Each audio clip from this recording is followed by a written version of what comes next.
बेटा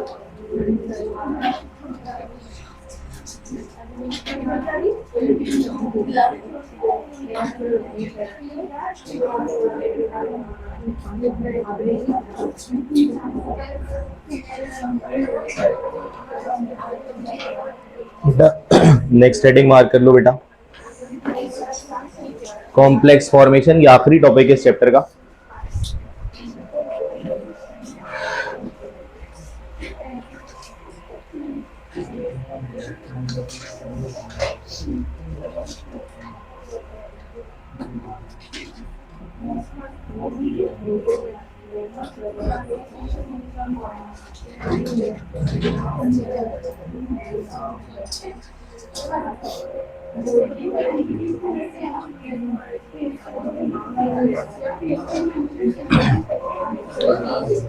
बेटा class start हो गई।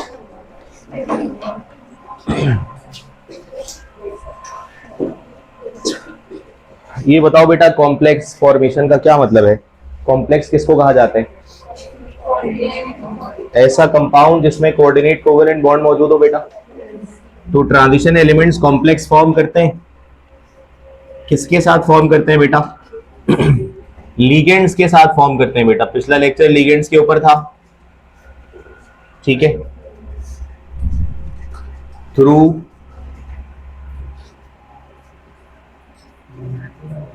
कोऑर्डिनेट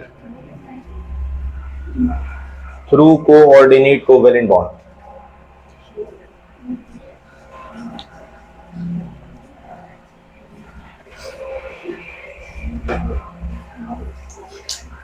यानी कि आपका कोई भी ट्रांजिशन एलिमेंट होगा बेटा, और ट्रांजिशन एलिमेंट सारे के सारे मेटल होते हैं। ये लिगेंड्स के साथ, लिगेंड्स को आप सिंबलाइज कर सकते हो बेटा एल से, और लिगेंड्स के पास इलेक्ट्रॉन का पेयर मौजूद होता है, और लिगेंड इस इलेक्ट्रॉन के पेयर को वन साइडेड शेयरिंग के जरिए मेटल के साथ अटैच कर देता है, और वन साइडेड शेयरिंग को एरो की मदद से शो किया जाता है बेटा, ठीक है। फिर इसको स्क्वायर ब्रैकेट में बंद कर दिया जाता है, तो ये कॉम्प्लेक्स कहलाता है बेटा। और कॉम्प्लेक्स फॉर्म होने की वजह क्या होती है बेटा? तो इसके जरा रीजंस लिख लो।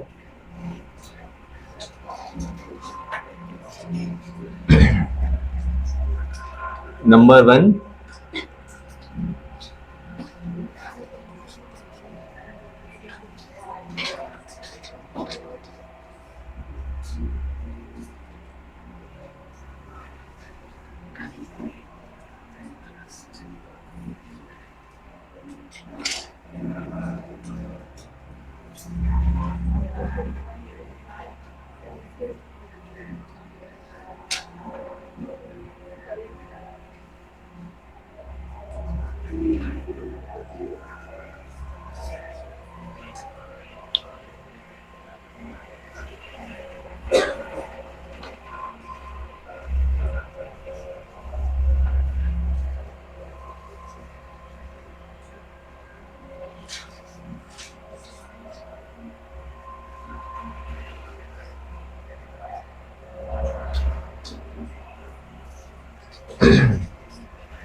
तो बेटा ये कॉम्प्लेक्स फॉर्म होने की एटलीस्ट दो वजूहात आप याद रखिएगा।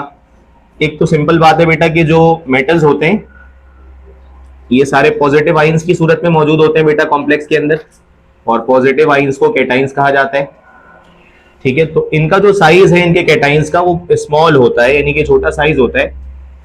और जब किसी आइन के ऊपर चार्ज पार्टिकल मौजूद हो, जाहिर है तभी वो आइन होगा, और उसका साइज बहुत छोटा होना तो उसकी चार्ज डेंसिटी हाई हो जाती है बेटा, ठीक है। यहां पर मैं लिख देता हूं, small size of ions generate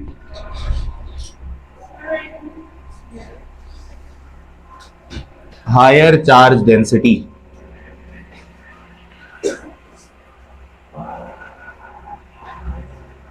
और चार्ज डेंसिटी हाई होने की वजह से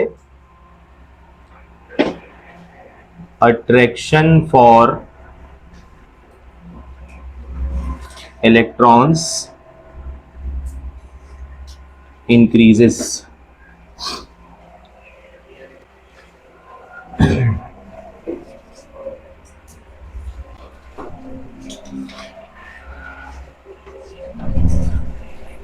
देखो बेटा, इस चार्ज डेंसिटी वाली बात को मैं थोड़ा सा एक्सप्लेन कर दूं कि चार्ज डेंसिटी का क्या मतलब होता है। चार्ज डेंसिटी का एक सिंपल फॉर्मूला होता है बेटा, ठीक है। वो चार्ज डेंसिटी का फॉर्मूला क्या होता है? Magnitude of charge divided by size of charge, ठीक है। ये आपके पास चार्ज डेंसिटी का फॉर्मूला है बेटा। इस फॉर्मूला को देख लो, नोट डाउन कर लो, फिर मैं इस पर एक सवाल आपके सामने लिखता हूं, आपको चार्ज डेंसिटी का मतलब समझ आ जाएगा, ठीक है। देखो बेटा, जैसे मिसाल के तौर पर ना आपके पास सपोज कर लो एक आयन मौजूद है Li प्लस, एक आयन मौजूद है Na प्लस, एक आयन मौजूद है K प्लस, ठीक है। सारे के सारे पॉजिटिव चार्जेस हैं, तो नेगेटिव चार्जेस को अपनी तरफ अट्रैक्ट करेंगे बेटा। कौन ज्यादा अट्रैक्ट करेगा ये आप अभी नहीं बता सकते। आप उसके लिए क्या चेक करोगे? Charge density. चार्ज डेंसिटी अगर हायर हो तो अट्रैक्शन फॉर इलेक्ट्रॉन्स इंक्रीजेस, या फिर attraction for negative particles increases. अच्छा, ये भी +1 है, बजाहिर तो नजर आ रहा है कि सेम चार्ज सेम क्वांटिटी होगी या सेम अट्रैक्शन होगी नेगेटिव पार्टिकल्स के लिए, तो इस पे भी +1 है, इस पे भी +1 है, इस पे भी +1 है।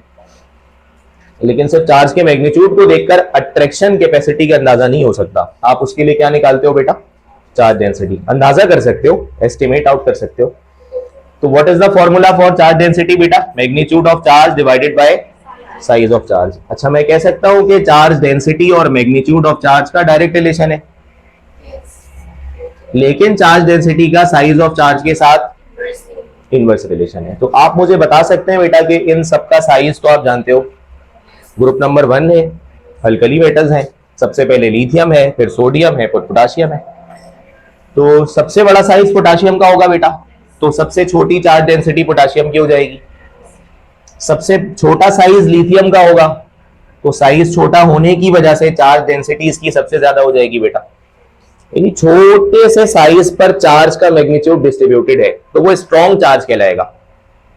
चार्ज डेंसिटी का मतलब यह है कि कितने सरफेस एरिया पर चार्ज फैला हुआ है।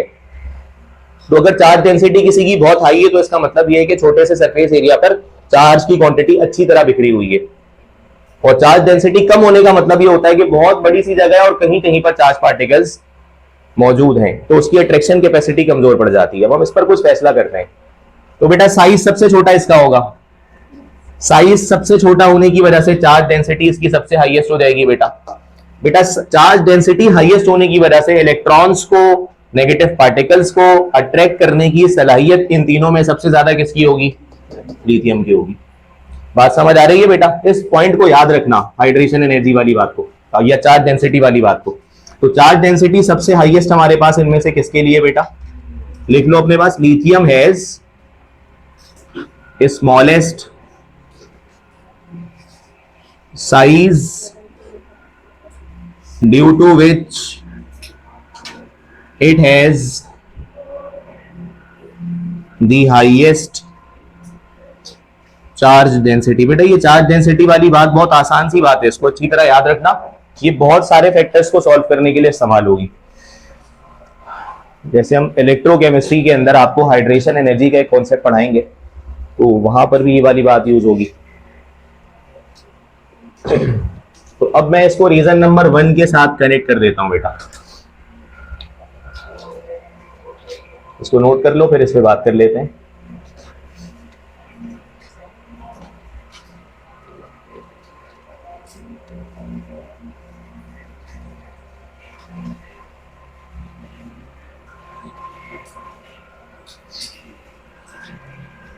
तो बेटा इसका मैं ऑर्डर लिख दूं, यहां पर इस तरह बना दूं कि इलेक्ट्रॉन को पुल करने का अगर मैं सही ऑर्डर लिखूंगा तो सबसे ज्यादा Li+। अच्छा, बावजूद इसके कि देखो सबके ऊपर +1 का चार्ज है, इससे पहले आप सिर्फ यही फैक्टर देखते थे कि चार्ज कितना है। अगर एक पे +1, एक पे +2, एक पे +3 होता तो आप कहते सर जिसका चार्ज +3 है वो ज्यादा अट्रैक्ट करेगा। लेकिन अगर सब पर चार्जेस सेम आ जाए तो फिर आप साइज का फैक्टर भी लगाते हो और ओवरऑल उसकी चार्ज डेंसिटी को चेक करते हो। तो लिथियम की चार्ज डेंसिटी सबसे हाईएस्ट है क्योंकि उसका साइज सबसे बड़ा है बेटा, डिस्पाइट ऑफ द फैक्ट कि उसका चार्ज +1 है, तो उसकी चार्ज डेंसिटी सबसे हाईएस्ट है। उससे कम सोडियम की और उससे कम किसकी है बेटा, पोटाशियम की है। तो इलेक्ट्रॉन को पुल सबसे अच्छा कौन कर सकता है बेटा, लिथियम कर सकता है। या किसी नेगेटिव पार्टिकल को पुल सबसे अच्छा कौन कर सकता है अपनी तरफ, लिथियम कर सकता है बेटा, ठीक है। यानी इस केस के अंदर लिथियम कर सकता है। अच्छा एक बात और इसमें कर लेते हैं बेटा ताकि ये वाली बात यहां पे डिस्कस हो जाए। सपोज करो एक चार्ज है Na+, एक चार्ज है Mg+2 और एक चार्ज है Al+3। किसकी चार्ज डेंसिटी सबसे हाईएस्ट होगी, सबसे हाईएस्ट इसकी होगी बेटा, उससे कम इसकी होगी और इससे कम इसकी होगी। इस पे दोनों फैक्टर्स लग सकते हैं बेटा ताकि आपकी इसकी प्रैक्टिस हो जाए ना। चार्ज डेंसिटी के अंदर सबसे पहला फैक्टर क्या होता है बेटा, मैग्नीट्यूड ऑफ चार्ज का। इसका चार्ज क्या है बेटा +1, इसका चार्ज क्या है, इसका चार्ज क्या है, तो इसका मैग्नीट्यूड ऑफ चार्ज सबसे हाईएस्ट है। तो मैग्नीट्यूड ऑफ चार्ज सबसे हाईएस्ट होने की वजह से चार्ज डेंसिटी सबसे हाईएस्ट होगी। दूसरा फैक्टर भी देख सकते हैं बेटा आप यहाँ पर, अगर आप देखें सोडियम का एटॉमिक नंबर 11 होता है, मैग्नीशियम का 12 होता है और एल्युमिनियम का क्या होता है बेटा, यानी प्रोटॉन की तादाद सब में बढ़ती जा रही है। प्रोटॉन न्यूक्लियस में बढ़ता जा रहा है, प्रोटॉन न्यूक्लियस में बढ़ने की वजह से वो अपने इलेक्ट्रॉन्स को मजबूती से अट्रैक्ट करेगा तो साइज कंप्रेस होता जाएगा बेटा। तो सबसे छोटा साइज किसका होगा, एल्युमिनियम का, क्योंकि इसमें 13 प्रोटॉन्स होंगे, न्यूक्लियस इसका स्ट्रॉन्गर होगा। इसमें 12 प्रोटॉन्स होंगे, न्यूक्लियस जरा वीकर होगा। इसमें 11 प्रोटॉन्स होंगे, न्यूक्लियस मजीद वीकर होगा। सबसे स्ट्रॉन्ग न्यूक्लियस इसका होगा बेटा, तो ये अपने इलेक्ट्रॉन्स को मजबूती से पुल करेगा अपनी तरफ, तो एटम सिकुड़कर छोटा हो जाएगा। तो देखो इसका साइज भी सबसे छोटा है, साइज छोटा है, चार्ज डेंसिटी ज्यादा होगी, मैग्नीट्यूड ऑफ चार्ज भी ज्यादा है। तो दोनों फैक्टर्स मिलकर इसकी चार्ज डेंसिटी को ज्यादा कर रहे हैं बेटा। बात समझ आ रही है? अब इधर आ जाओ, जो हमारा टॉपिक है उससे रिलेट कर देते हैं इस बात को। बेटा कॉम्प्लेक्स की फॉर्मेशन में क्या होता है, आपका ट्रांजिशन मेटल इलेक्ट्रॉन्स को अपनी तरफ पुल करता है और जो लिगेंड है वो उसी इलेक्ट्रॉन पेयर को डोनेट करता है बेटा।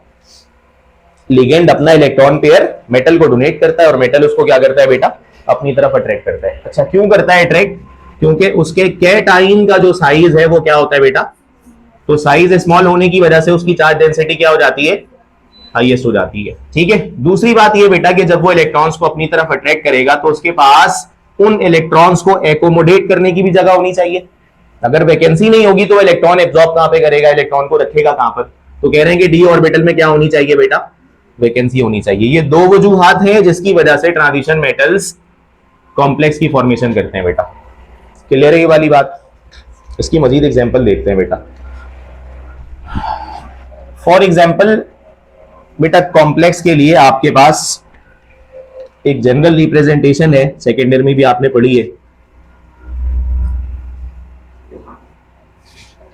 बताओ कॉम्प्लेक्स की मुकम्मल रिप्रेजेंटेशन हम कैसे करते हैं बेटा। सबसे पहले आपके कॉम्प्लेक्स में कौन सी चीज आती है, कैटाइन। उसके बाद क्या होता है बेटा, कोऑर्डिनेशन स्फीयर शुरू हो जाता है। यहां से एमसीक्यूज निकलेगा बेटा एक। और यहां पर सबसे पहले आपका ट्रांजिशन मेटल आता है डी ब्लॉक का। उसके बाद कौन आता है बेटा, लिगेंड आता है। और लिगेंड के नीचे क्या लिखा होता है बेटा, एन मौजूद होता है, यानी कि वो आपके नंबर ऑफ लिगेंड्स को शो कर रहा होता है कि कितने लिगेंड्स लगे हुए हैं। फिर आपका कोऑर्डिनेशन स्फीयर क्लोज हो जाता है और आखिर में क्या चीज आती है बेटा, एनाइन। अच्छा ये सब कुछ एक ही कंपाउंड के अंदर होना जरूरी नहीं है, ये ओवरऑल मेजरमेंट है, ओवरऑल रिप्रेजेंटेशन है किसी कॉम्प्लेक्स की, तो इसके अंदर ये सारी चीजें पाई जाती हैं। अच्छा इसमें बेटा किसी भी चीज को एक्सप्लेन करने की तो जरूरत नहीं है। सी का मतलब क्या होता है बेटा, कैटाइन होता है। एम का मतलब मेटल है, एल का मतलब लिगेंड है, एन का मतलब नंबर ऑफ लिगेंड है और ए का मतलब क्या है बेटा आपके पास, एनाइन है। ठीक है।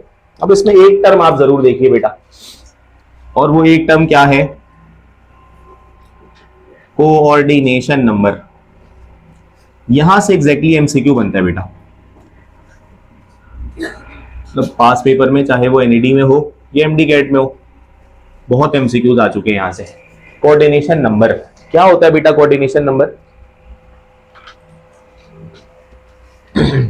कोऑर्डिनेशन नंबर का क्या मतलब होता है? बताया था ना सेकेंड ईयर में, चैप्टर 2 में। चलो डेफिनेशन लिखो पहले इसकी। The number of electron pairs donated by, कौन डोनेट करता है बेटा इलेक्ट्रॉन पेयर्स? किसको डोनेट करता है? To the transition metals.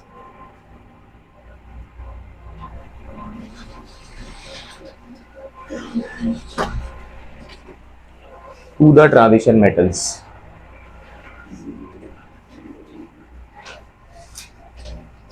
is called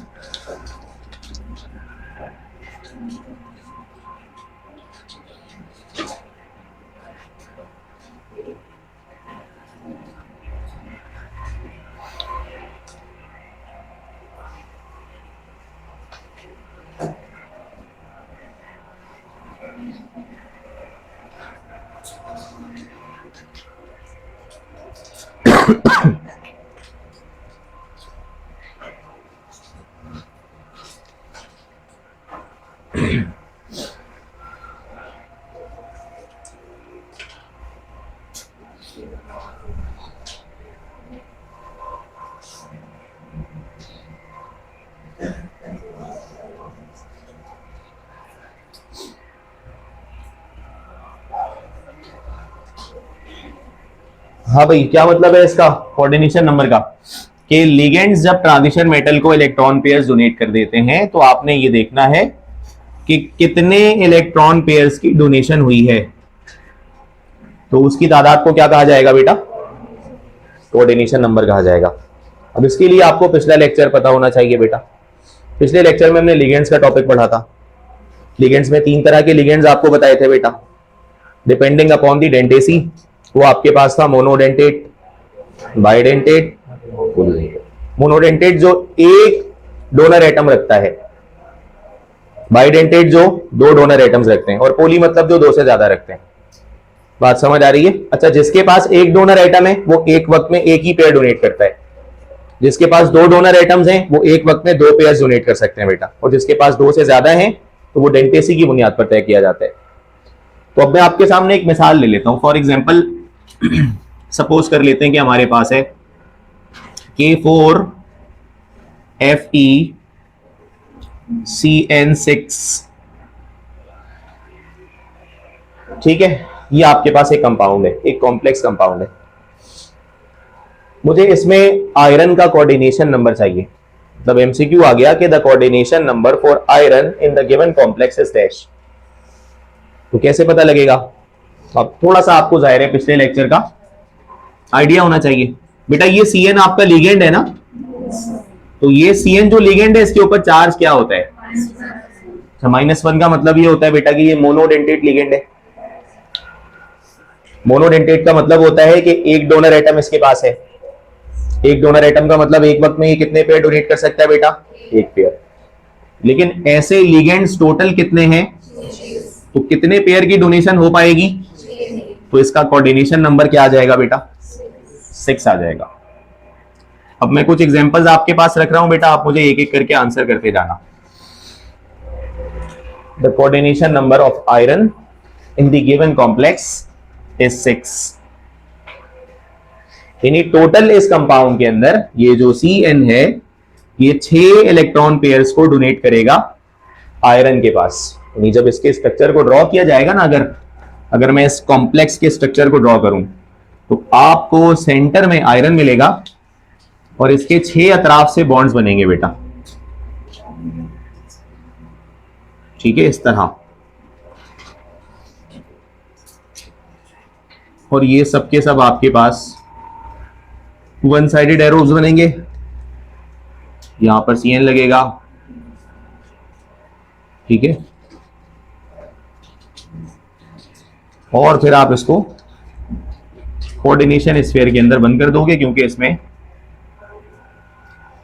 coordinate covalent bond की फॉर्मेशन हो चुकी है। ठीक है। और सबके ऊपर बेटा आपको पता है CN हर सबके ऊपर -1 लगा हुआ होता है। -1 का मतलब होता है मोनोडेंटेट, मोनोडेंटेट का मतलब होता है एक डोनर एटम, एक डोनर एटम का मतलब होता है एक लोन पेयर की डोनेशन। तो 6 इस तरह के लिगेंड्स मौजूद हैं तो 6 पेयर डोनेट होंगे, तो उसको कह दिया जाएगा, इसका कोऑर्डिनेशन नंबर 6 है।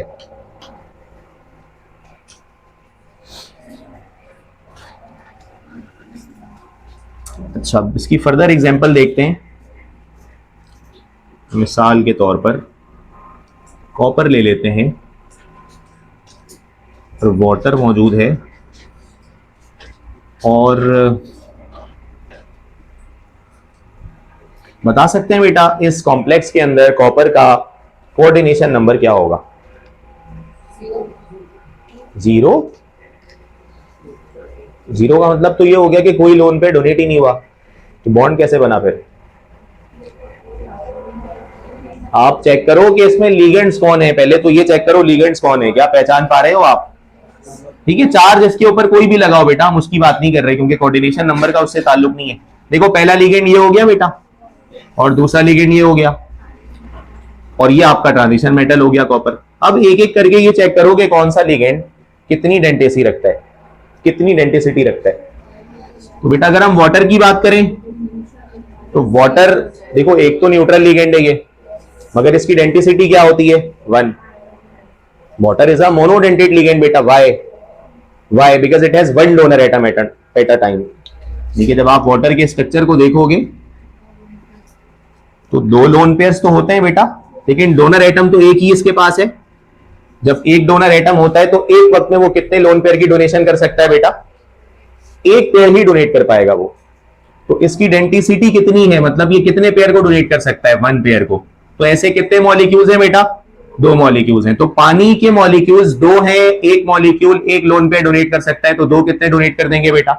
2 डोनेट कर देंगे। हमने टोटल तादाद निकालनी है, तो भाई यहां से आपको मिल जाएंगे 2 इलेक्ट्रॉन के पेयर्स। अब इसके पास आ जाओ, ये क्या है बेटा? EN, ethylene diamine bidentate ligand होता है। डायमाइन में 2 नाइट्रोजन आएंगे बेटा, हर नाइट्रोजन के पास एक लोन पेयर होता है। तो एक इथाइलिन डायमाइन के पास 2 पेयर्स हैं या 2 डोनर एटम्स हैं। ड्रॉ कर दूं, इस तरह का स्ट्रक्चर है ना, इथाइलिन और डायमाइन। देखो इसमें 2 अलग अलग डोनर एटम्स हैं बेटा। कौन कौन है? ये वाला नाइट्रोजन है और ये वाला नाइट्रोजन है। एक मॉलिक्यूल के पास 2 डोनर एटम, 2 डोनर एटम मतलब 2 पेयर्स। तो टोटल इस तरह के कितने हैं बेटा? तो 2 को मल्टीप्लाई बाय 2 करोगे तो इससे कितने मिल जाएंगे आपको? 4 पेयर्स मिल जाएंगे। तो 4 + 2, कोऑर्डिनेशन नंबर विल बी 6। तो इस कंपाउंड के अंदर भी कोऑर्डिनेशन नंबर विल बी 6। ठीक है, नोट कर लो बेटा इसको भी। ठीक है, देखो बेटा जब आपके पास लिगेंड्स के ऊपर कोई चार्ज नहीं होता तो यकीनन वो न्यूट्रल लिगेंड होगा, तो उसकी डेंसिटी यानी कि चेक करना आना चाहिए ना कि उसके अंदर भी कौन कौन से एटम्स मौजूद हैं जो लोन पे डोनेट कर सकते हैं। तो 3 ही एटम्स होते हैं बेटा, आप कम से कम 3 को तो याद रखो, SON, ये आएंगे आपके पास सेकेंडरी में। सल्फर के पास 2 लोन पेयर्स होते हैं, एक वक्त में एक ही डोनेट करेगा। ऑक्सीजन के पास भी सेम कहानी है और नाइट्रोजन के पास एक ही लोन पेयर होता है।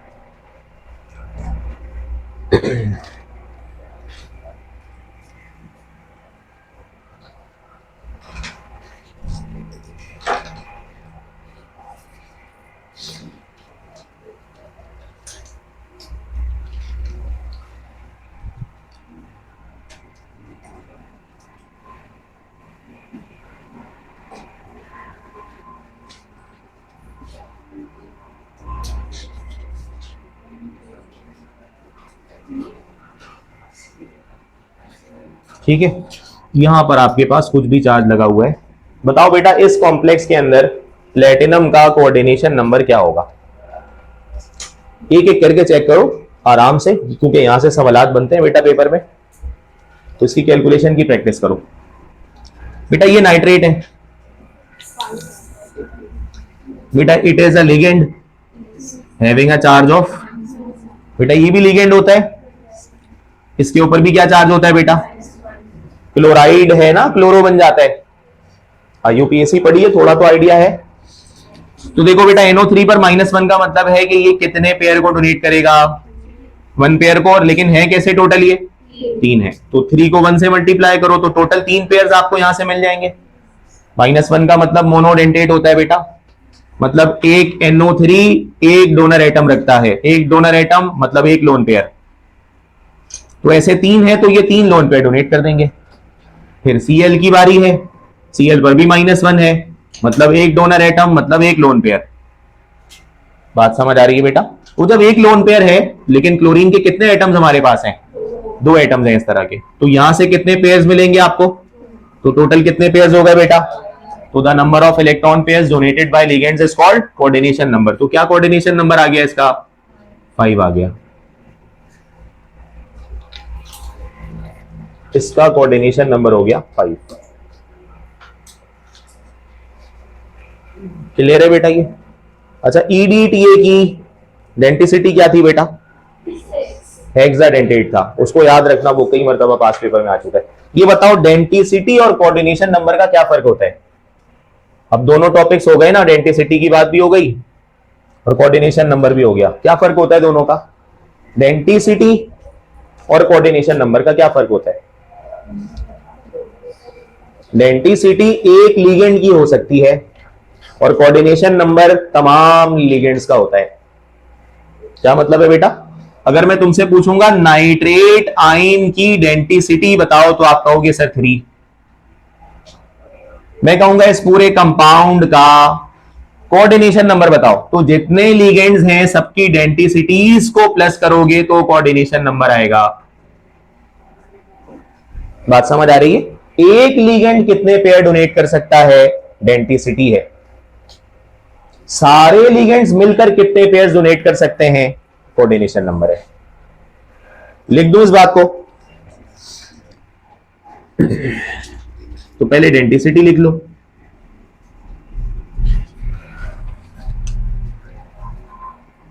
Number of lone pairs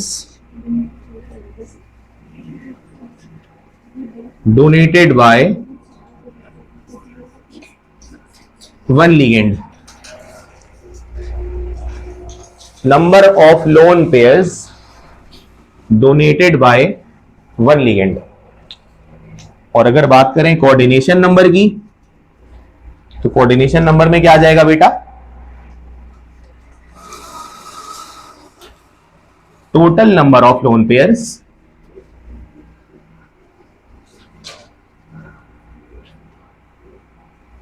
donated bye all ligands. सब मिलकर जितने इलेक्ट्रॉन पेयर्स डोनेट करेंगे उसे कोऑर्डिनेशन नंबर कहोगे, और एक लिगेंड जितने इलेक्ट्रॉन पेयर डोनेट करेगा वो उसकी क्या कहलाएगी बेटा? डेंटिसिटी कहलाएगी।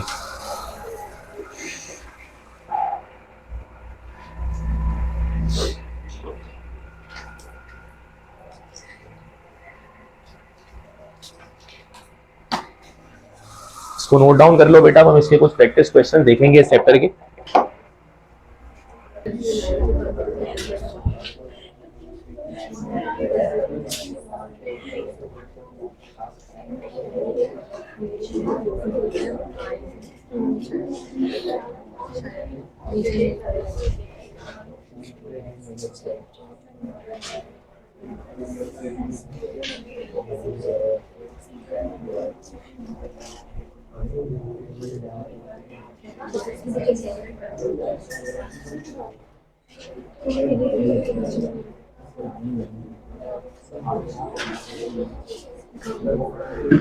चलो बेटा बताना शुरू करो।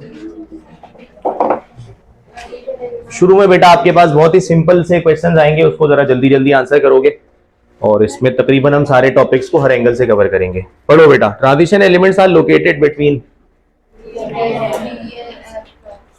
ट्रांजिशन एलिमेंट्स किसके दरमियान मौजूद होते हैं बेटा? एस और पी के दरमियान ना यार। पीरियोडिक टेबल का जो बेसिक स्ट्रक्चर है बेटा, उसमें सबसे पहले एस ब्लॉक है एक्सट्रीम लेफ्ट साइड पर, एक्सट्रीम राइट साइड पर जाओगे तो पी ब्लॉक है, और सेंटर में आपके पास क्या मौजूद होता है, और बॉटम पर जाओगे तो कौन सा ब्लॉक होता है? तो ये दोनों ब्लॉक्स आपके पास ट्रांजिशन है ना, तो ये दोनों एस और पी के दरमियान में मौजूद होते हैं। ट्रांजिशन का मतलब ही होता है जो चीज दरमियान में मौजूद हो, इन ट्रांजिशन हो, ट्रांजिशन स्टेट में हो, दरमियानी स्टेट में हो। तो बेटा डी और एफ, अच्छा ये जो डी वाले एलिमेंट्स होते हैं बेटा, इनको क्या कहा जाता है, आउटर ट्रांजिशन या इनर ट्रांजिशन, और इनको क्या कहा जाता है, तो ये दोनों तरह के ट्रांजिशन एलिमेंट एस और पी के दरमियान में पाए जाते हैं बेटा। आगे चलेंगे, this one of the following is a transition element. बेटा बोरोन तो जाहिर है ये आपका डी ब्लॉक का एलिमेंट ही नहीं है ना, ये तो पी ब्लॉक स्टार्ट होता है यहां से, तो आप मेरा ख्याल है इसको कहोगे। This one of the following ion is coloured. बच्चों वाला सवाल है, जल्दी से बताओ। देखो बेटा ये तो नहीं होगा, ये भी नहीं होगा, ये भी नहीं होगा, और इसलिए नहीं होंगे क्योंकि ये ट्रांजिशन एलिमेंट्स नहीं है। तो इनमें वाहिद एक ही एलिमेंट है जो ट्रांजिशन है बेटा, वो कौन है, तो ट्रांजिशन एलिमेंट के आयन्स ही कलरफुल होते हैं ना, बाकी तो जितने ये एलिमेंट्स अल्मोनियम, कैल्शियम और पोटाशियम आपके पास आ गए थे बेटा, ये तो रिप्रेजेंटेटिव मेटल्स हैं, या तो एस ब्लॉक के हैं या पी ब्लॉक के, इनके आयन्स कभी भी कलरफुल नहीं होते बेटा, यही तो फर्क होता है ना इन दोनों में। अच्छा अब आगे आओ, बताओ the elements which have partially filled f orbitals are called, जल्दी जल्दी बताओ बेटा। बेटा एफ ब्लॉक वालों को इनर ट्रांजिशन एलिमेंट्स कहा जाता है ना, डी वालों को क्या कहते हो, तो ये कह रहे हैं कि जिनका वैलेंस ऑर्बिटल एफ होगा उसको इनर ट्रांजिशन कहा जाएगा बेटा, उसको एफ ब्लॉक में रखा जाएगा, एफ ब्लॉक टेबल के बाहर होती है, तो उसको आप कह देते हो कि ये आपके पास है इनर ट्रांजिशन एलिमेंट, और अगर डी की बात करते तो आउटर ट्रांजिशन कह देते। ये बताओ, ये तो कैलकुलेट करना होगा, तो ये बेटा सबको आता भी है कैलकुलेट करना, कैसे करते हैं जल्दी से बता दो। ऑक्सीजन का ऑक्सीडेशन स्टेट -2, पोटेशियम का ऑक्सीडेशन स्टेट +1, -2 को 4 से मल्टीप्लाई करोगे -8, पोटेशियम को 1 से मल्टीप्लाई करोगे +1, तो इसका नेट रिजल्ट -7 बनता है, तो इसका ऑपोजिट होगा ना मैग्नीज के ऊपर, that will be +7। Oxidation number निकालना। आगे चलो बताओ, the coordination number of cobalt, the coordination number of cobalt in this compound is dash, 6 होगा, जल्दी से सारे बता दें बेटा। बेटा ये जो C2O4 है ये ऑक्जेलेटो है ना, वैसे तो ऑक्जेलेट आइन है लेकिन IUPAC में ऑक्जेलेटो पढ़ा जाता है इसको, ये रूल पता है ना सबको। इसके ऊपर चार्ज होता है -2 का, पिछली क्लास देख लो, C2O4 -2 ऑक्जेलिक एसिड से निकलता है ना ये, H2C2O4, this is oxalic acid. अगर आयोनाइज कर दूंगा तो C2O4 -2 बनेगा क्योंकि ये +2 बाहर हो जाएगा, तो -2 means 2 donor atoms, 2 donor atoms means 2 lone pairs. तो ऐसे टोटल कितने हमारे पास लिगेंड्स हैं बेटा, तो 2 को 3 से मल्टीप्लाई करो। इस तरह के एमसीक्यूज आपको बहुत मिलेंगे बेटा। The element is not use, ये हमारा एमडीकेट का टॉपिक नहीं है, इलेक्ट्रोप्लेटिंग। ये बताओ बेटा, coinage metals belong to this group, जल्दी जल्दी से बताओ, कॉइनेज मेटल किस ग्रुप को कहा जाता है, 1b को कॉइनेज मेटल्स कहा जाता है, 2b को सोडो ट्रांजिशन एलिमेंट्स कहा जाता है बेटा। सोडो मतलब फॉल्स, जिनकी कई सारी प्रॉपर्टीज मैच ही नहीं करती बेटा ट्रांजिशन एलिमेंट्स की प्रॉपर्टीज के साथ। तो coinage metals belong to group number 1 है, 1b। बेटा अगला क्वेश्चन भी आपकी प्रैक्टिस के लिए, जल्दी से बताओ, coordination number of cobalt in this compound is dash. बेटा इथाइलिन डायमाइन, 2 लोन पेयर होते हैं, 2 डोनर एटम होते हैं बेटा इसके पास, डायमाइन में 2 नाइट्रोजन आएंगे, 2 डोनर एटम्स होंगे, 2 लोन पेयर्स होंगे, और इस पे -1 मतलब ये भी 2 पेयर देंगे, तो टोटल क्या हो जाएगा बेटा, तो 6। All elements get corroded except, ये भी मौजूद नहीं है क्योंकि कोरोजन का टॉपिक आपको इस एमडीकेट और ईकेट में नहीं पढ़ना होता, और ये पुरानी बुक का भी था, लेकिन बता तो सकते हैं कि कौन कोरोड नहीं होगा, इसमें से कौन कोरोड नहीं होगा बेटा, क्यों नहीं होगा कोरोड, नोबल मेटल है, पता होना चाहिए वैसे। कौन कौन से नोबल मेटल होते हैं, हापा, Hg, Ag, Pt, Au, तो इसमें Au आता है ना, Au means gold, mercury, silver, platinum, gold, these are called noble metals. किसी से रिएक्शन नहीं करते तो ऑक्सीजन से भी नहीं करेंगे तो कोरोजन भी नहीं होगा। कोरोजन का तो मतलब होता है ना मेटल का ऑक्सीजन के साथ रिएक्शन होना बेटा। आगे चलो, दी कोऑर्डिनेशन नंबर, ये कोऑर्डिनेशन नंबर वाले तो बेटा जल्दी जल्दी बताया करो, जल्दी से बता दो। 6 हो जाएगा, ये 2 पेयर डोनेट करेंगे, ये भी 2 करेंगे बेटा, यानी कि इस ये 2 मिलकर 2 करेंगे ना, एक के ऊपर -1 होता है, तो यहां से 2 पेयर आ जाएंगे और एक के ऊपर 2 लोन पेयर्स होते हैं, लेकिन ऐसे 2 हैं तो 4, तो 6 हो जाएगा टोटल। अच्छा, वैसे गैल्वेनाइजिंग भी हमारा मौजूद नहीं है, लेकिन पता हो this metal is used in galvanising, zinc को इस्तेमाल किया जाता है। गैल्वेनाइजिंग का मतलब ये होता है बेटा कि आपके पास कोई भी मेटल का पीस मौजूद है, सपोज करो ये आयरन पाइप है, ठीक है, लोहे का पाइप है, इसको जंग से बचाना है, तो इसके ऊपर आप जिंक की लेयर चढ़ा देते हो, जिंक की लेयर, उसकी आउटर सरफेस पर जिंक की लेयर चढ़ा देते हो। तो जिंक जो है आपको पता है बेटा बहुत ही लेस रिएक्टिव होता है। क्यों लेस रिएक्टिव होता है बेटा? क्योंकि एक ही वैलेंसी होती है इसके पास +2, बहुत ही लीस्ट रिएक्टिव होता है बेटा। तो अगर आप किसी मेटल की सरफेस के ऊपर उसको जंग से बचाने के लिए जिंक की बारीक सी लेयर चढ़ा दो तो उसको गैल्वेनाइजेशन कहा जाता है।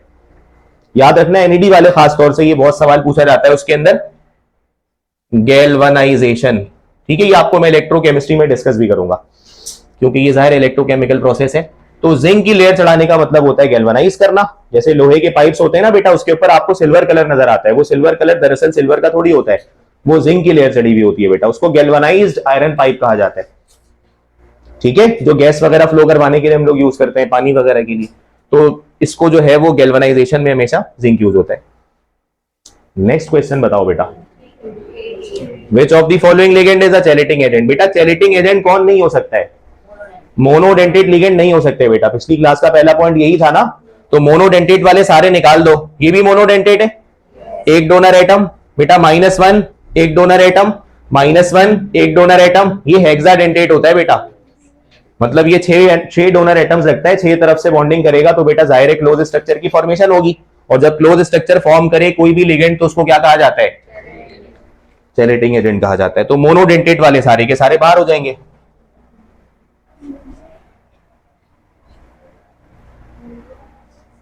ठीक है, नेक्स्ट क्वेश्चन देखो। अब तो ये तो याद हो गया होगा आपको, जल्दी से बता दो, 6 हो जाएगा। अगला बताओ, the ligand which forms ring structure with transition metal is called chelating agent. और जो कॉम्प्लेक्स कंपाउंड उससे बनकर आता है उसे क्या कहा जाता है? चैलेट। ये बताओ, सॉल्व करना होगा। The number of unpaired electrons in ferrous ion is, solve करके बताओ। फेरस किसको कहते हो? जब आयरन के ऊपर +2 का चार्ज हो, +2 का चार्ज हो। And what is the atomic number of iron? 26। चलो चेक करके बताओ कितने अनपेयर्ड इलेक्ट्रॉन निकलेंगे इसमें फेरस आयन में। देखो फॉर्म सिंबल नहीं बताया उसका, लेकिन पता होना चाहिए Fe+2 होता है, एटॉमिक नंबर 26 होता है बेटा। कंफिग्रेशन कैसे लिखोगे? आर्गन 4s2 और 3d6, ये हो गए 26 इलेक्ट्रॉन्स बेटा। अब कह रहे हैं +2 का मतलब होगा S से दोनों इलेक्ट्रॉन निकाल दो, तो D के अंदर बच गए 6, ठीक है। 1 2 3 4 5 6, कितने अनपेयर्ड आ रहे हैं बेटा? 4 ऑप्शन होगा, ये आपके पास 4 लिख दिया। अगला बताओ बेटा, अभी पढ़ाया था, अभी समझाया था। Coating of zinc on iron is called galvanising. Zinc को कोट करना है, एनईडी वाले बेटा इस सवाल को रट लें। किसी भी मेटल की सरफेस पर जब तुम जिंक की लेयर चढ़ाओगे उसको कोरोजन से बचाने के लिए, वो एक इलेक्ट्रोलाइटिक प्रोसेस होता है, आपको चैप्टर 12 फर्स्ट ईयर में पढ़ाऊंगा, तो वहां पे भी याद रखना। ये बताओ बेटा, ऑन जंपिंग, ये आपको कलर फॉर्मेशन के टॉपिक में हमने डिस्कस किया था। On jumping from Eg to T2G, याद है ये Eg और T2G क्या थे? जब d ऑर्बिटल्स की स्प्लिटिंग होती है बेटा, 1 2 3 4 5, जब लिगेंड का इंटरेक्शन इसके साथ हो जाता है तो ये 2 रीजन्स में ब्रेक हो जाते हैं बेटा, नीचे वाला रीजन, ऊपर वाला रीजन। नीचे वाला रीजन क्या कहलाता है बेटा? T2G, लोअर एनर्जी रीजन, और ऊपर वाला Eg कहलाता है। अभी कह रहे हैं कि जब इलेक्ट्रॉन Eg से T2G पर जंप लगाएंगे, यानी जब इलेक्ट्रॉन हायर से लोअर पर जंप लगाएंगे तो एनर्जी रिलीज कर देंगे बेटा। भाई बोहर की थ्योरी फर्स्ट ईयर में पढ़ा दिया ना कि जब लोअर से हायर जाए तो एनर्जी एब्जॉर्ब करते हैं और जब हायर से वापस लोअर आ जाए तो एनर्जी रिलीज करते हैं। तो कौन सी एनर्जी रिलीज करते हैं? ऑप्शंस आपके पास हैं, अल्ट्रावायलेट, इंफ्रारेड, फार इंफ्रारेड या विजिबल। Obviously visible. भाई ये टॉपिक ही कलर फॉर्मेशन का है, ये कॉम्प्लेक्स कंपाउंड्स की बात की जा रही है कि ये कलरफुल कंपाउंड्स क्यों होते हैं, तो ये कलर्स हमें नजर आते हैं ना बेटा, तो इन कलर्स की फ्रीक्वेंसी विजिबल रेंज में आती है, इन कलर्स की वेवलेंथ विजिबल रेंज में आती है। और विजिबल रेंज कितनी होती है बेटा वेवलेंथ की? फर्स्ट ईयर 4000 से, याद है ये फर्स्ट ईयर के अंदर चैप्टर 2 में पढ़ा था। आगे आ जाओ, ये बताओ, सेम क्वेश्चन है बेटा, देखो बार बार रिपीट हो रहा है। Galvanized iron means iron coated with, अगला क्वेश्चन बताओ, elements of group 1b are called coinage metals. अच्छा ये पुरानी बुक का सवाल है लेकिन एनईडी वाले सुन ले। Metallic hydrides are also known as, metallic hydrides are also known as, क्योंकि एनईडी में बेटा पुरानी बुक से अभी तक किताबें सवालात को जो है वो पूछ रहे हैं, तो वो जरा देख लो। मेटालिक हाइड्राइड्स भाई मेटल प्लस हाइड्रोजन क्या कहलाएगा? Metallic hydride. लेकिन ये मेटल कौन से होने चाहिए? ट्रांजिशन। कौन से होने चाहिए बेटा? ट्रांजिशन होने चाहिए। अच्छा हाइड्राइड का मतलब तुम्हें पता है ना बेटा? हाइड्राइड का मतलब होता है बाइनरी कंपाउंड ऑफ हाइड्रोजन। तो उसमें एक एलिमेंट किसका आ जाएगा? ट्रांजिशन मेटल का, और दूसरा एलिमेंट किसका आ जाएगा बेटा? हाइड्रोजन का। बेटा मिसाल के तौर पर ये आपके पास है, ये थोड़ा सा एनईडी वाले से सुन लें। जैसे बेटा ये आपके पास निकल का एक पीस है, तो ट्रांजिशन मेटल है ना, तो इसकी पूरी सरफेस के ऊपर इस तरह हाइड्रोजन गैस की एडसॉर्प्शन हो जाती है जब आप इसके ऊपर हाइड्रोजन गैस को स्प्रे करते हो। हाइड्रोजन गैस को क्या करते हो बेटा? क्योंकि हाइड्रोजन गैस का मॉलिक्यूलर डायमीटर बहुत छोटा होता है बेटा, जब आप स्प्रे करवाते हो तो निकल की सरफेस के ऊपर जाकर ये जमा हो जाते हैं। इस प्रोसेस को एडसॉर्प्शन कहा जाता है बेटा। एडसॉर्प्शन का मतलब पता है ना? ये एब्सॉर्प्शन नहीं है, एडसॉर्प्शन है। एडसॉर्प्शन का मतलब क्या होता है बेटा? सरफेस के ऊपर जमा हो जाना। ये पेंट है ना, पेंट, ये पेंट सरफेस के ऊपर जमा है, अंदर एब्सॉर्ब नहीं हुआ। ये अगर अंदर जाए बाउंड्री क्रॉस करके तो हम कहेंगे एब्सॉर्ब हो गया। बात समझ आ रही है? जैसे ये फॉर्म है, अगर इसको पानी में डिप करोगे ना तो इसके अंदर छोटे छोटे पोर्स होने की वजह से पानी सिर्फ सरफेस पे जमा नहीं होगा, अंदर तक जाएगा। इसको प्रेस करोगे तो सारा पानी रस्ता हुआ बाहर आ जाएगा, इसको हम कहेंगे एब्सॉर्ब होना। लेकिन ये जो पेंट है ना, ये अंदर अगर जाता तो सोचो पेंट का कितना लॉस होता। ये अंदर नहीं जाता, सिर्फ सरफेस पर जमा होता है, तो this is called adsorption. Ad के साथ लिखा जाता है इसको। तो आप यहां पर देखो ये हाइड्रोजन गैस के मॉलिक्यूल सरफेस के ऊपर एडसॉर्ब हो गए बेटा। तो दो चीजें मिल गई, एक फिजिकल मिक्सचर बन गया बेटा, तो निकल ट्रांजिशन मेटल और ये हाइड्रोजन, ये दोनों आपस में कंबाइन हो गए, तो इसको क्या कहूंगा मैं? हाइड्राइड। और कौन सा हाइड्राइड होगा ये? Metallic hydride. एक बात याद रखो बेटा, ये कोई ट्रू केमिकल कंपाउंड नहीं है, क्योंकि कोई केमिकल बॉन्ड थोड़ी बना है बेटा। हमने एक ब्लॉक लिया निकल का, उसके ऊपर हाइड्रोजन गैस स्प्रे करवा दी। स्प्रे करवाई तो निकल की पूरी सरफेस पर छोटे छोटे पोर्स होते हैं माइक्रोस्कोपिक लेवल के, तो हाइड्रोजन गैस उन पोर्स के अंदर जाकर बैठ गई। जब हीट करेंगे तो बाहर निकल जाएगी। बात समझ आ रही है बेटा? अच्छा अब एक बात और याद रखना, जैसे मिसाल के तौर पर, क्योंकि निकल के जो एटम्स है ना, सपोज करो ये तुम्हारे पास निकल के कुछ एटम्स हैं, ठीक है बेटा, ये कुछ निकल के एटम्स हैं, ये इसकी क्रिस्टल लैटिक्स है, तो आपको ना इसके अंदर दरमियान में कहीं कहीं पर स्पेसेस नजर आ रहे हैं बेटा, आ रहे हैं इस तरह के स्पेसेस नजर। एटम्स की अरेंजमेंट के दौरान जो स्पेस क्रिएट होती है ना, जो स्पेस मैंने आपको दिखाई है अभी यहां पर बेटा, इनको इंटरस्टिसेस कहा जाता है। क्या कहा जाता है बेटा? इनको इंटरस्टिसेस कहा जाता है। इस वजह से इस मिसाल के तौर पर ये निकल का पीस है, इसके ऊपर मैं हाइड्रोजन स्प्रे करूं तो ये छोटे छोटे पोर्स में जाकर हाइड्रोजन गैस जज्ब हो जाएगी बेटा। तो दो चीजों का मिक्सचर फॉर्म हो गया, मेटल निकल और हाइड्रोजन का, तो क्या कहोगे इसको? Metallic hydride. लेकिन ये कोई ट्रू केमिकल कंपाउंड नहीं है, एक तरह का मिक्सचर है, इसलिए इसको नॉन स्टोइकियोमेट्रिक हाइड्राइड्स भी कहा जाता है, फिर वो उसकी तफसील अलग है। लेकिन इसको इंटरस्टिशियल हाइड्राइड इसलिए कहा जाता है क्योंकि ये जो हाइड्रोजन गैस है वो कहां जाकर बैठ जाती है बेटा? इंटरस्टिसेस में जाकर बैठ जाती है। इंटरस्टिसेस का मतलब क्या होता है बेटा?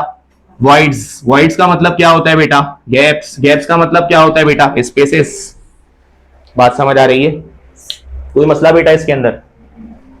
तो मेटालिक हाइड्राइड्स को इंटरस्टिशियल हाइड्राइड्स भी कहा जाता है क्योंकि पोर्स मौजूद होते हैं ट्रांजिशन मेटल्स की पूरी बॉडी के ऊपर।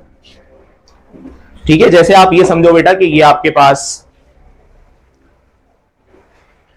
पास निकल का टुकड़ा है, मान लो ये निकल का पीस है, तो जैसे फोम के ऊपर छोटे छोटे पोर्स हैं ना, ये तो विजिबल हैं क्योंकि बहुत बड़े पोर्स हैं, तो निकल की पूरी सरफेस के ऊपर इस तरह के पोर्स होते हैं, लेकिन माइक्रोस्कोपिक लेवल के, वो हम देख नहीं पाते बेटा।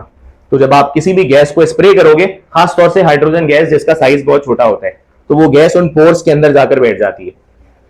ठीक है, तो ये निकल और हाइड्रोजन मिल गए, दोनों हाइड्राइड बन गया, इसको कहेंगे मेटालिक हाइड्राइड, या फिर क्या कहेंगे? Interstitial hydride. क्यों? क्योंकि हाइड्रोजन कहां जाकर बैठी है? इंटरस्टिसेस में। ये पुरानी बुक का टॉपिक है बेटा, इसको आप सिर्फ एनईडी के लिए याद रखो।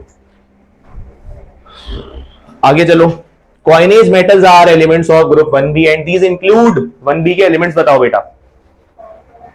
बताया था copper silver gold, copper silver gold कहां है? ऑप्शन है copper silver gold. Stainless steel is an alloy of, ये एलॉय का टॉपिक तो बेटा एमडी कैट में भी शामिल है, ई कैट में भी शामिल है, पता होना चाहिए। स्टेनलेस स्टील आपको पता है बेटा, ये जो आप स्केल इस्तेमाल करते हो, ये स्केल स्टेनलेस स्टील का बना होता है। एसएस की तो बहुत सारी चीजें, दरवाजे, चौखट, घड़ियों के पीछे जो डायल वगैरह लगे होते हैं वो। देखो स्टील जो है ना, ये आयरन का एलॉय होता है, तो आयरन तो जरूर होना चाहिए। तो पहला ऑप्शन, दूसरा ऑप्शन तो ऐसे ही निकल गया, आयरन नहीं है इसमें। यानी पहला हो सकता है, दूसरा हो सकता है। तो आयरन, क्रोमियम और निकल, इसकी कंपोजिशन को याद रखो बेटा, आयरन, क्रोमियम, निकल। ठीक है, देखो आयरन का कलर तो सबको पता है बेटा, रेडिश ब्राउन कलर सबका, सब जानते हो। लेकिन स्टेनलेस स्टील का जो व्हाइट सिल्वरी कलर आता है ना, वो क्रोमियम और निकल की वजह से आता है। ये क्रोमियम और निकल दोनों के कलर बेटा व्हाइट होते हैं, शाइनी व्हाइट। इस वजह से एसएस का जो कलर होता है वो इन दोनों की वजह से होता है, क्रोमियम और निकल। भाई अगला क्वेश्चन देखो, ईडीटीए के बारे में बताओ जल्दी से। हेक्साडेंटेट हो जाएगा बेटा, ईडीटीए एक हेक्साडेंट। हेक्साडेंटेट का क्या मतलब होता है? 6 डोनर एटम्स हैं, तो कितने लोन पे डोनेट करेगा ये? 6। अगला बताओ भाई, the metal ion having the highest number of unpaired electron, ये सॉल्व करना होगा बेटा जल्दी से। ये 3D सीरीज के सारे एलिमेंट हैं। देखो बेटा, ये जो चारों ऑप्शंस आपको दिए गए ये सारे 3D के हैं बेटा। तो क्या आपको इन सबके एटॉमिक नंबर्स पता है? पता होने तो चाहिए ना। सीरीज क्या होती है बेटा? Scandium, titanium, vanadium, chromium, manganese, iron, cobalt, निकल, कॉपर, जिंक। तो एटॉमिक नंबर तो पता होने चाहिए बेटा सबके। बात कर रहे हैं मैग्नीज की, तो मैग्नीज ये है ना, ये 21 से 30 की सीरीज है बेटा, तो मैग्नीज का 25 हो गया। आयरन का क्या हो जाएगा? 26। कोबाल्ट का क्या हो जाएगा? 27। और किसकी बात की गई है? निकल, तो 28। तो लाइन से चारों एलिमेंट्स के बारे में पूछा गया है। तो बता दो बेटा, सबसे highest number of unpaired electron किसके पास होंगे?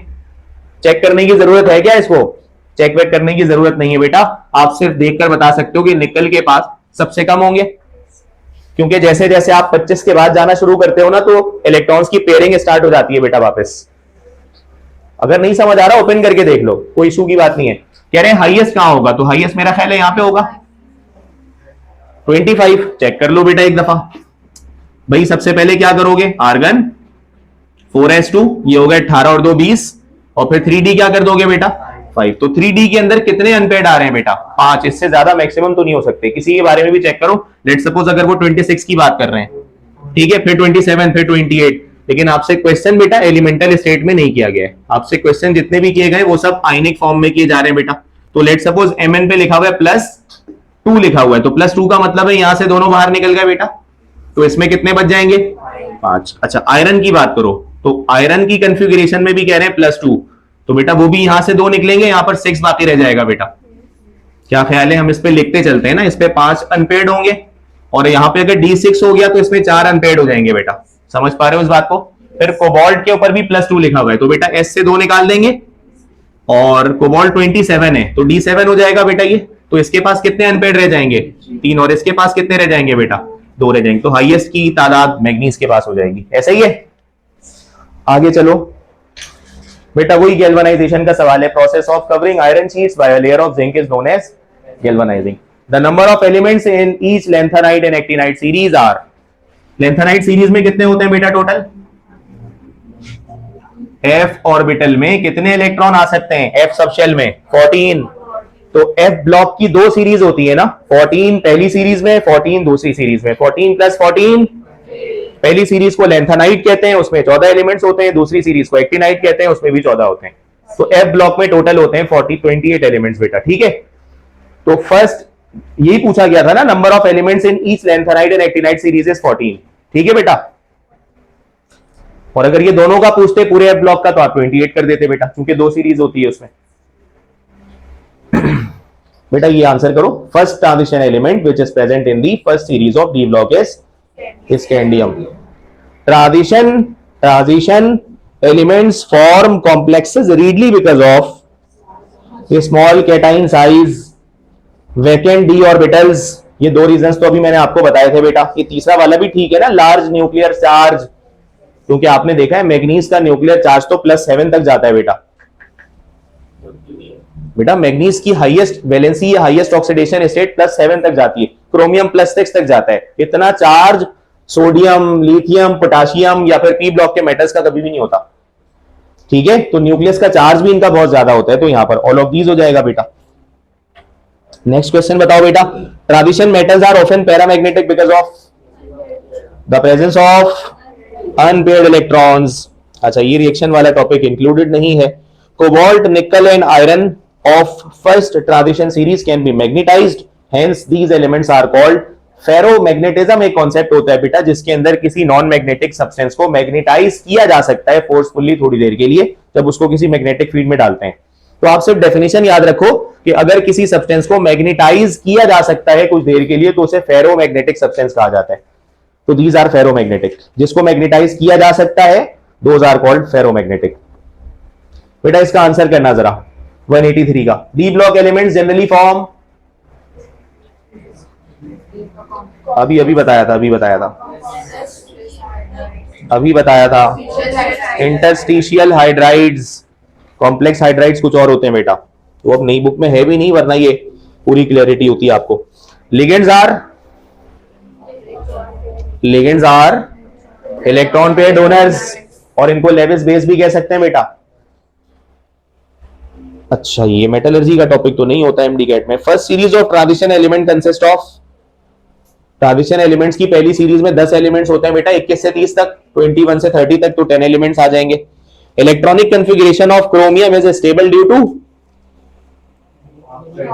जल्दी से बताओ, हाफ फील्ड कॉन्फ़िगरेशन। बेटा क्रोमियम और कॉपर इन दोनों के अंदर हम कॉन्फ़िगरेशन की तब्दीली इसीलिए करते हैं ताकि मैक्सिमम स्टेबिलिटी मिल सके ना। क्रोमियम का एटॉमिक नंबर 24 होता है बेटा, तो S से एक इलेक्ट्रॉन निकालकर D5 कर दिया जाता है D4 से, तो हाफ फिल्ड हो जाते हैं जिसकी वजह से मैक्सिमम स्टेबिलिटी आती है। इसमें से कौन सा एलिमेंट डी ब्लॉक का नहीं है? जेनॉन नहीं है बेटा। जेनॉन कौन सा एलिमेंट होता है? Noble gas. Noble gas group number 8A के अंदर पाए जाते हैं। This one of the following has colourless compounds, एक ही होता है, जल्दी से बताओ।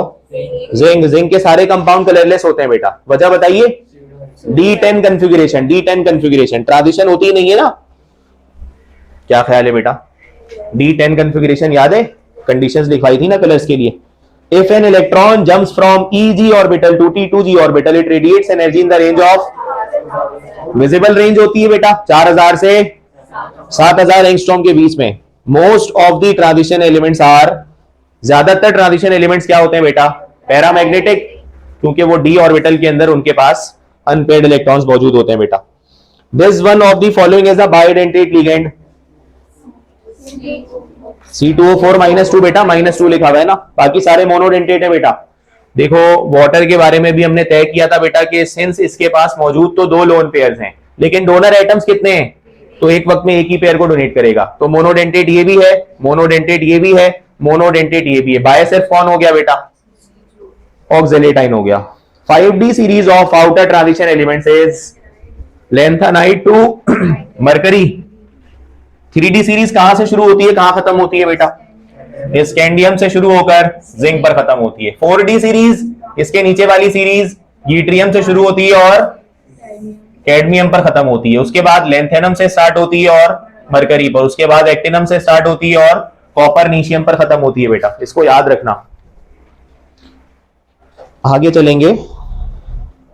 The number of positions occupied by the ligand around the metal ion is called coordination number. अभी जो मैंने एक पिक्चर यहां पे ड्रॉ कर दी थी वो इसीलिए की थी कि आप इस तरह के एमसीक्यूज कर पाओ। बीच में आयरन रखा था और 6 अतराफ से मैंने CN को उसकी पोजीशंस के साथ अटैच किया था आयरन के साथ।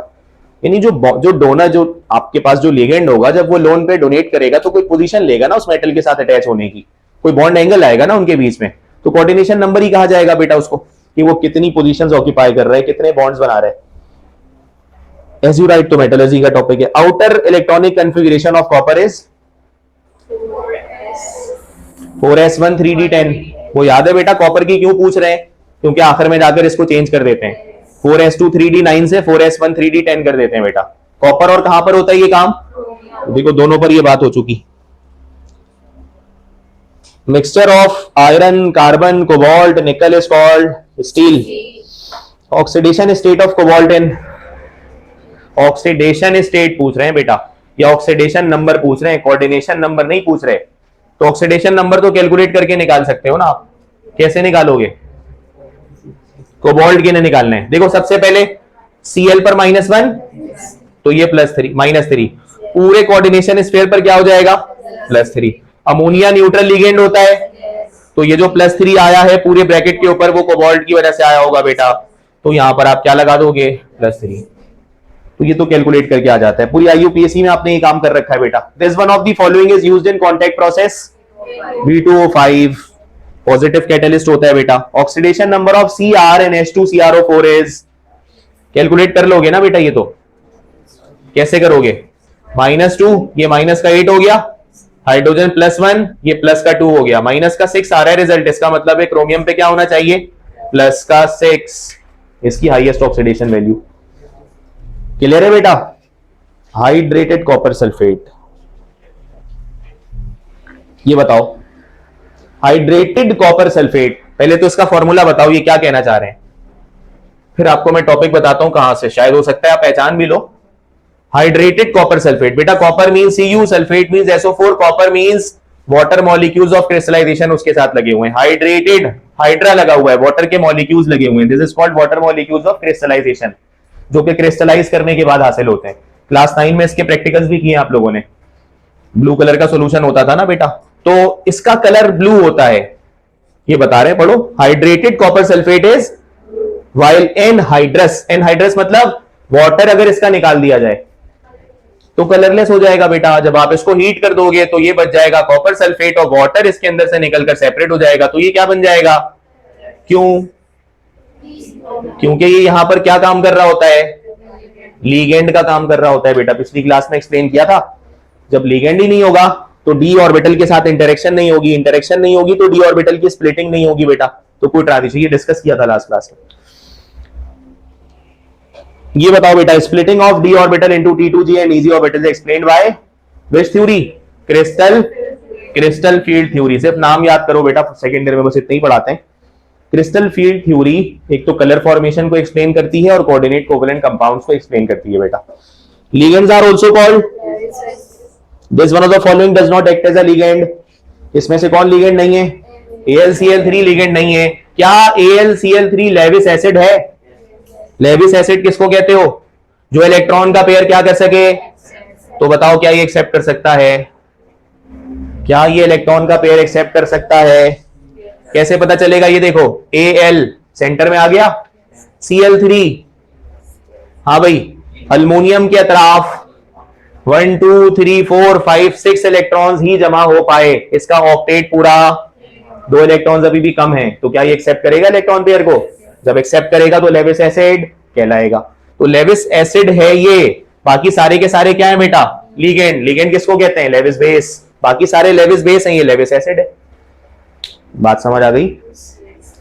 अच्छा, इसके अलावा बेटा ये भी तो होता है ना, बताओ जल्दी से, क्या ये भी लेविस एसिड होगा? इसका स्ट्रक्चर तुम लोगों को बनाना आता है बेटा, फर्स्ट ईयर के अंदर तुम लोगों ने सीखा है, 3f3। देखो इसमें भी 2 4 और 6 इलेक्ट्रॉन जमा हो पा रहे हैं बेटा, 2 इलेक्ट्रॉन्स की कमी है, तो ये भी इलेक्ट्रॉन का पेयर एक्सेप्ट करेगा। क्लियर है? आगे चलो।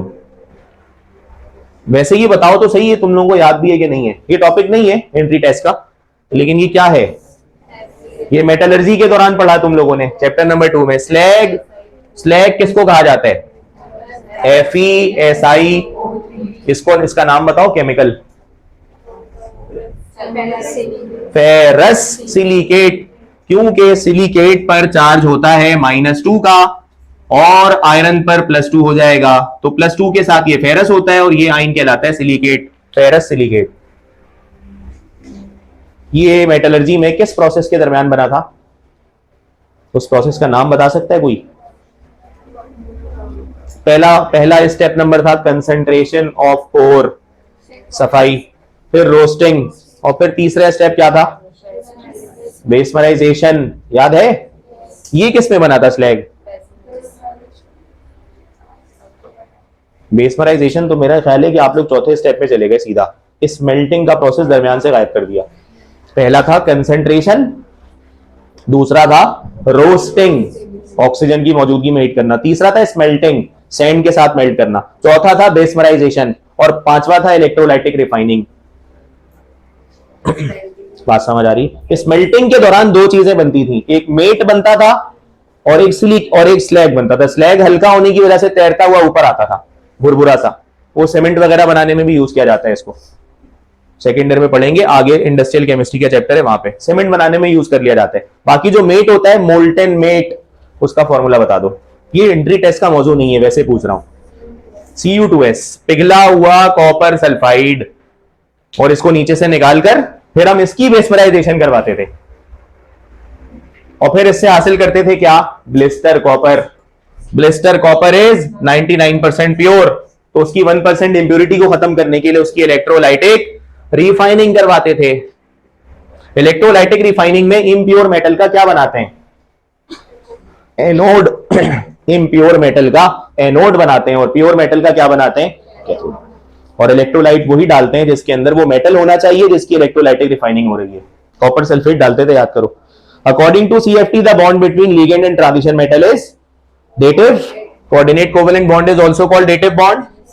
ये सेकंड नाम है ना कोऑर्डिनेट कोवेलेंट बॉन्ड का। This one of the following is an example of inorganic ligand. इसमें से इनऑर्गेनिक लिगेंड कौन है? इनऑर्गेनिक कंपाउंड कौन है, ये बता दो यार। बाकी सारे तो बेटा ऑर्गेनिक है ना, ये भी ऑर्गेनिक है। इथाइलिन, डायमाइन, टेट्राएसिड, ये तो ऑर्गेनिक कंपाउंड की फैमिली है। डायमाइन ये भी आपके पास ऑर्गेनिक है। ये इनऑर्गेनिक है NH3। अमोनिया गैस, कार्बन तो है नहीं बेटा, ये कैसे ऑर्गेनिक हो सकता है? बगैर कार्बन के कोई कंपाउंड ऑर्गेनिक हो ही नहीं सकता, तो ये इनऑर्गेनिक है। This one of the following is a transition metal. जल्दी से बताओ, जल्दी से बताओ। देखो बेटा, ये तो आपके पास गैलियम है।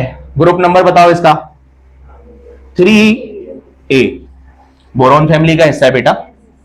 ये क्या है? जिरकोनियम। ठीक है, ये क्या है? स्ट्रोंशियम। ये क्या है? ये क्या है बेटा? यूक्लिशियम कहा जाता है इसको। फिलहाल आप इसको देख लोगे, ये इसमें दो ऑप्शंस ऐसे हैं जो कि ट्रांजिशन है बेटा।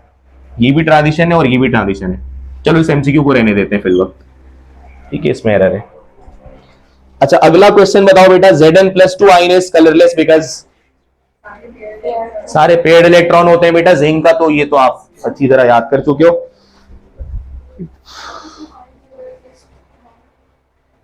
ये वाला ऑप्शन ठीक है ना बेटा? It's 3D orbitals have all paired electrons. आगे आ जाओ, N example of a bidentate ligand. जल्दी से बताओ। बाइडेंटेट C2O4 - 2 हो जाएगा बेटा। आगे चलेंगे। Highly paramagnetic ion among the following is, ये तो सेकेंड ईयर की बुक का क्वेश्चन है। Highly paramagnetic ion among the following is, solve करना आता है बेटा। हाईली पैरामैग्नेटिक कैसे पता लगता है बेटा? जितने ज्यादा अनपेयर्ड इलेक्ट्रॉन होंगे वो उतना ज्यादा हाईली पैरामैग्नेटिक होगा। तो बेटा आपको इसकी कॉन्फ़िगरेशन लिखना तो आती है ना, तो सॉल्व करोगे तो यही आंसर आएगा इसका। Highest oxidation state of chromium is, chromium सबसे बड़ा ऑक्सीडेशन स्टेट क्या शो करता है? +6। ठीक है, ये मैग्नीज से पहले आता है ना। मैग्नीज अगर +7 दिखाता है तो क्रोमियम उससे एक पहले +6 दिखाता है। ऐसे चलती है ना बेटा ग्राफ, तो +6 +7 और फिर वापस कम होना शुरू हो जाती है। आगे, this element is not you, ये तो इलेक्ट्रोप्लेटिंग है। फ्राइंग पैन, ये भी नहीं है। हाँ, ये जरूर बताओ। दी जनरल वैलेंस, ये पास पेपर में भी आया MD कैट में। The general valence shell electronic configuration of outer transition यानी D block element is dash. Option C होगा बेटा। NS 1 से 2 इलेक्ट्रॉन्स हो सकते हैं और N-1 D 1 to 14 इलेक्ट्रॉन्स हो सकते हैं। ये 1 to 14 नहीं होना चाहिए, 1 to 10 होना चाहिए बेटा। 14 अगर होगा तो वो तो F ब्लॉक हो जाएगा ना, F लिखना पड़ेगा। अच्छा, ये बात तुम्हें समझ इसलिए भी आनी चाहिए क्योंकि तुमने 3D सीरीज के तमाम एलिमेंट्स की इलेक्ट्रॉनिक कॉन्फ़िगरेशन जब लिखी है ना, तो सबके लास्ट शेल में यही लिखा है 4s और 3D। तो 4s और 3D का क्या मतलब है? NS, और इसको क्या लिखोगे? N-1। देखो बेटा, अगर आपके पास n की वैल्यू 4, यहां पर 4 है और यहां पर 3 है, तो इसको n और इसको N-1 लिखा जाएगा। D का कोफिशिएंट ही N-1 होता है बेटा। S के साथ क्या लगाते हो? N। P के साथ क्या लगाते हो? N। D के साथ क्या लगाते हो बेटा? N-1। और F के साथ क्या लगाते हो? N-2। याद रखना बेटा इसको। ये प्रिंसिपल क्वांटम नंबर के अंदर इसको एक्सप्लेन भी कर देंगे थोड़ा सा। लेकिन in chapter number 3, chapter number 2 first year. ये बता दो बेटा जल्दी से, सिंपल सा क्वेश्चन है। किस एलिमेंट के पास सिर्फ +2 ऑक्सीडेशन स्टेट ही होता है? जिंक के पास बेटा एक ही वेरिएबल वैलेंसी शो नहीं करता ना, ये एक ही वैलेंसी शो करता है। Elements of which group are called coinage metals? 1b. Elements of which group are called pseudo transition elements? Which catalyst is used in the production of ammonia gas? Haber's process. Finely divided iron, first year. Finely divided iron, तो iron है इसमें। Production of ammonia कौन सा process होता है बेटा? Haber's। Equation कौन सी होती है? N2 plus 3H2 forming 2NH3, यहां पर डाल देते हो ना आयरन, फाइनली डिवाइडेड आयरन। ठीक है। Which of the following contains the highest number of unpaired electrons? Manganese हो जाएगा बेटा, ऑब्वियस है। Which of the following is diamagnetic? Which of the following is diamagnetic? Zinc हो जाएगा क्योंकि D10 होता है बेटा इसकी कॉन्फ़िगरेशन में। ठीक है जी बेटा। हाँ देखो बेटा, उसके अंदर हम कह सकते हैं कि वो डायमैग्नेटिक है, लेकिन एक अनपेयर्ड इलेक्ट्रॉन जो एस में मौजूद होता है उसकी वजह से माइनर मैग्नेटिक प्रॉपर्टी उसके पास मौजूद होती है। जब देखो, जब इलेक्ट्रॉन की पेयरिंग जब तक नहीं होगी ना, दोनों एक दूसरे के स्पिन इफेक्ट को कैंसिल नहीं करेंगे। जब एक स्पिन इफेक्ट होगा क्लॉकवाइज से एंटी क्लॉकवाइज में, तो उसको किल करने के लिए बाहर से मैग्नेटिक फील्ड आएगा, तो वो उसमें इंटरेक्ट तो करेगा। ठीक है, लेकिन आप कह सकते हैं कि कॉपर में D10 की कॉन्फ़िगरेशन जब होती है उस वक्त वो डायमैग्नेटिक है। ठीक है। Brass is an alloy of, ये बताओ बेटा, brass is an alloy of copper and, अच्छा अगर मैं कॉपर के साथ टिन लगा दूं तो ब्रॉन्ज बन जाएगा, और अगर मैं इसके साथ कॉपर के साथ अल्युमिनियम लगा दूं तो अल्युमिनियम ब्रॉन्ज हो जाएगा बेटा। बुक में हमारी वो लिखा है। मेडल बनाने के लिए क्या यूज करते हो? Which of the following alloys used to make medals? Bronze बेटा, थर्ड पोजीशन होल्डर को ब्रॉन्ज मेडल दिया जाता है ना, थर्ड पोजीशन होल्डर्स को ब्रॉन्ज मेडल देते हैं। In the complex the coordination number of nickel is, ये बताओ। ये तो जल्दी से बताना चाहिए, अब 4 हो जाएगा बेटा, क्योंकि इथाइलिन डायमाइन है। यहाँ पे एक मॉलिक्यूल के पास 2 डोनर एटम होते हैं, 2 के पास 4 होंगे। Ethylene diamine is a dash ligand, bidentate. H2 is a ligand, monodentate. Bidentate तो नहीं कह दोगे बेटा इसको, 2 लोन पेयर होना उसकी डेंटेसी नहीं है, एक एटम के पास 2 होना ये इसकी 1 डेंटेसी है। The number of lone pairs of electrons donated by ligand is called, the number of lone pairs of electrons donated by a ligand is called denticity. It is a bidentate ligand, negative ligand, bidentate negative ligand। सिर्फ पहला वाला negative भी कह दिया ना, bidentate तो ये भी है बेटा, लेकिन ये नेगेटिव नहीं है, ये न्यूट्रल होता है। इथाइलिन डायमाइन पर कोई चार्ज नहीं होता बेटा, ये न्यूट्रल लिगेंड होता है। The ligand in which the lone pair of electrons is donated by more than one atom is called, more than one atom at a time कह लो, at a time अगर कह लो, देखो more than one at a time ये लिखना चाह रहे होंगे, क्योंकि अगर more than one कहना होता तो exactly 2 कहते। बात समझ आ रही है? more than 2 कहना बात समझ आती है, पर पॉलीडेंटेट की मिसाल जाते हैं। इसको 1 एटम एट अ टाइम अगर कर लो तो ये एम्बीडेंटेट बन जाएगा। बताया था पिछली क्लास में, ऐसा लिगेंड जिसके पास 2 डोनर एटम्स हो मगर वो डोनेशन एक वक्त में एक ही एटम से करता हो, उसको एम्बीडेंटेट कहा जाता है। मिसाल क्या दी थी बेटा इसकी? SCN, और इसके ऊपर चार्ज क्या है बेटा? थायोसाइनेटो कहा जाता है इसको। अच्छा, -1 का क्या मतलब है? एक डोनर एटम, लेकिन है इसके पास 2 डोनर एटम, एक वक्त में कोई एक ही होता है। वो कौन कौन है बेटा? Sulphur, nitrogen. एक वक्त में या तो इससे बॉन्डिंग करेगा, और अगर इससे नहीं करेगा तो फिर इससे करेगा, एक वक्त में एक से करेगा, एम्बीडेंटेट। जैसे मूड्स भी तो 2 तरह के होते हैं ना, एक इंट्रोवर्ट, एक्सट्रोवर्ट, और फिर एक वक्त में अगर दोनों वो कर सकता है तो उसको एम्बीवर्ट कहा जाता है। एम्बी का लफ्ज दोनों प्रॉपर्टीज को शो करने के लिए यूज किया जाता है, उससे भी इससे भी कर सकता है बट एक वक्त में कोई एक ही होगा। बात समझ आ रही है? और एम्बीडेंटेट लिगेंड सारे मोनोडेंटेट होते हैं बेटा। बॉन्डिंग साइट्स की बुनियाद पर, बॉन्डिंग साइट्स की बुनियाद पर, बॉन्डिंग की बुनियाद पर लिगेंड्स की 2 टाइप्स हैं, चैलेटिंग एजेंट्स और एम्बीडेंटेट लिगेंड्स। पिछली क्लास का लेक्चर देखना। तो अगर बॉन्डिंग की बुनियाद पर 2 टाइप्स हैं, चैलेटिंग एजेंट है और एम्बीडेंटेट है। चैलेटिंग एजेंट कौन कौन हो सकते हैं? सिर्फ मोनोडेंटेट नहीं हो सकते, बाइडेंटेट हो सकते हैं, पोली हो सकते हैं। और एम्बीडेंटेट मोनोडेंटेट लिगेंड ही होता है बेटा, लेकिन एक वक्त में वो एक से डोनेशन कर रहा होता है। क्लियर होगी ये बात? What is the colour? नहीं, in the complex this one the oxidation, ये बता दो बेटा। ऑक्सीडेशन नंबर पूछ रहे हैं आयरन का, आयरन का ऑक्सीडेशन नंबर पूछ रहे हैं, कैसे निकलेगा भाई? Cn पे -1 आ गया। अच्छा पहले तो ये देख लो कि पोटेशियम की वैलेंसी +1, 4 से मल्टीप्लाई +4, तो कोऑर्डिनेशन स्फीयर पे -4। बेटा इस पे -1 6 से मल्टीप्लाई करो -6, तो क्या रखूं? मुझे आंसर -4 मिल जाए, +2, तो 2 आपके पास ही आ जाएगा। What is the colour of potassium dichromate? Red colour. Potassium dichromate का कलर कैसा होता है बेटा? रेड कलर होता है। प्रैक्टिकल्स में शायद आप लोगों ने यूज भी किया, ऑरेंज रेड होता है बेसिकली। ये हमारा टॉपिक नहीं है वैसे एमडी कैट में, पोटेशियम डाइक्रोमेट क्रोमेट का टॉपिक नहीं है। ऑक्सीडेशन स्टेट ऑफ Mn बता दो बेटा, +7 होता है, इसका कलर पर्पल होता है, आप लोगों ने प्रैक्टिकल्स में यूज भी किया होगा। एनईडी में ये क्वेश्चन आ चुका है, potassium permanganate is dash. Potassium permanganate किसको कहते हैं पहले ही बताओ? पोटेशियम परमैंगनेट किसको कहते हैं बेटा? KMnO4।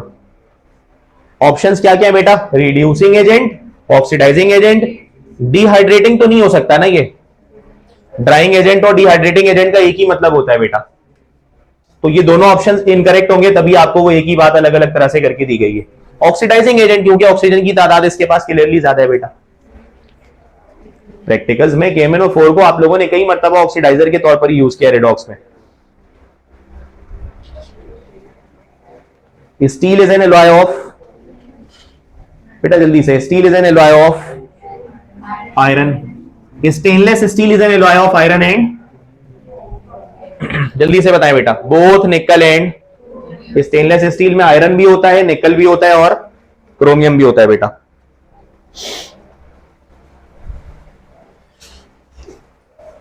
ये टॉपिक तो हमारा नहीं है फिल वक्त।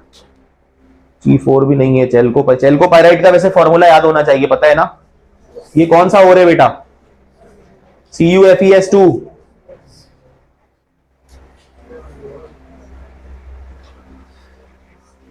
Which transition metal is used in the making of thermometer? Thermometer में मरकरी डालते हैं बेटा, सबको पता है ये वाली बात। ठीक है, कंटिन्यू करेंगे अब नेक्स्ट क्लास में।